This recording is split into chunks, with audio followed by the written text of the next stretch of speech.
want to talk about what happened this past weekend with the Super Bowl, because everybody was talking about it, so why not talk about it, and how much it applies to our society right now. Because I think when we relate love and hate in the same sentence, that has a lot to do in examining why we are wording it the way we are wording it. Because what does it mean to hate something or someone in this world? So for example, we look at what happened to Charlie Kirk, and that was staunchly hatred action, right? Staunchly. But what happens if I disagree with somebody? Does that mean that I hate them? What happens if I don't align with somebody else's worldview? Does that mean that I hate them? What happens if I'm not living the way that the world's telling me to live? Does that mean I have this sort of deep dislike for the world? What happens if, sometimes with your friends you don't see eye to eye? Does that mean I hate my friend? And in all honesty, my answer to that would be no.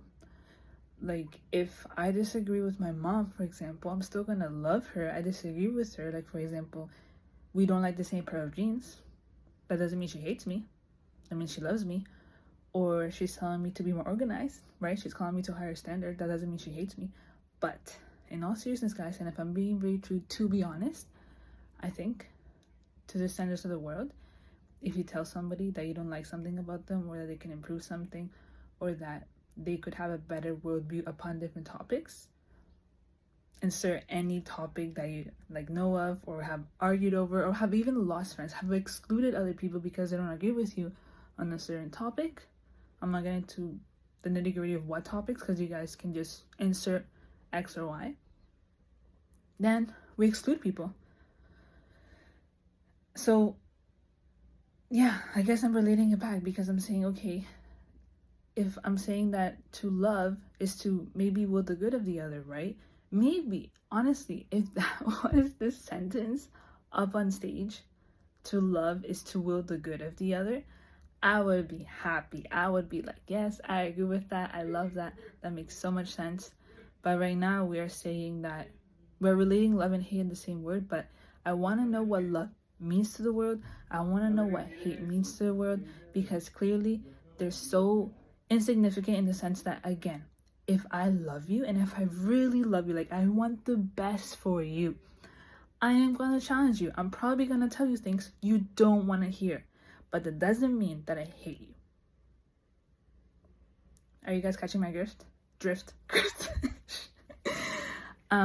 So hopefully this makes sense.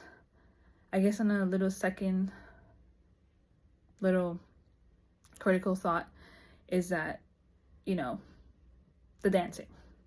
The sort of dancing that doesn't dignify the human race was put on stage that day, right? Grinding. And the words, let's not even talk about what was said in those lyrics that do not portray a dignified version of humanity. Doesn't matter if you're Black, doesn't matter if you're Indigenous, doesn't matter if you're European, whatever race you are. We should uplift our society, not deteriorate it with non-elegant words, right? Where we call each other to higher standards, and I honestly did not see those higher standards, especially the Hispanic culture that is so beautiful, that I grew up in, right? That's the reason why I love salsa, which I love that scene. I cannot say I didn't love that scene. That scene was very beautiful. But other scenes, I was like, what's going on? Maybe near the end, right, when they had the people with the long skirts, I was like, yes. But what about the other sort of scheme of the whole act? That wasn't the beauty, the truth, and what is beautiful was not there. So that's my take on the whole topic. I made 2 other videos. I'm like, okay, this is not what I really want to say.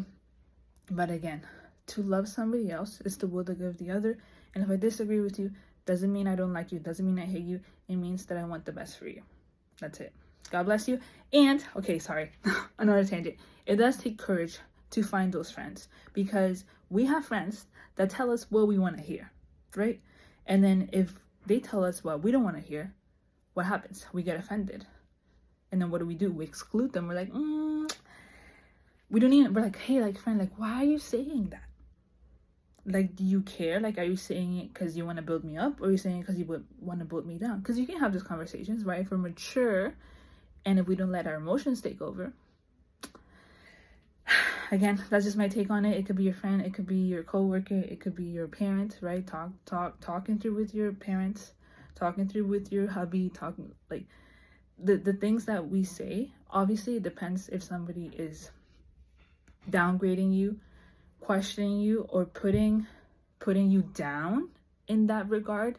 Then I'll be like, yeah, I think in a way I would say you are allowed. But if they're just questioning something and they're asking questions and you don't like those questions, I think we have to check that, and we cannot let emotions take control. Because again, what is love? To will the good of the other. Okay, I think you guys understood where I'm coming from.